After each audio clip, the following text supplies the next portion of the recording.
жолдошум сахар болуп калды эртеле. Азыр тилекке каршы Кыргызстанда аябай көбөйүп кетти сахар, билесиздер. 39 жашында өзүм сахар болуп калабы деп. Контроль сахар деген чай бар, билесиздер.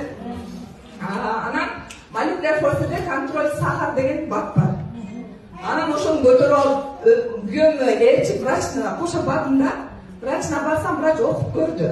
Мен өз алдымча эле бергенден корктум. Себеби бул өтө эле мындай олуттуу оору үчүн коркуп туруп, врачка кошо барсам, врач окуп көрдү. Окуп көрүп эле болот деди. Биздин эң кыргызстандыктардын минусу дейт. Биздикилер витамин ичпейт, бак ичпейт деди.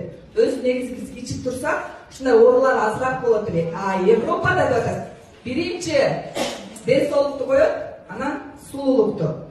Бизде наоборот, биринчи сулуулук. Кирпигибизди жасатышыбыз керек. Жасанышыбыз керек.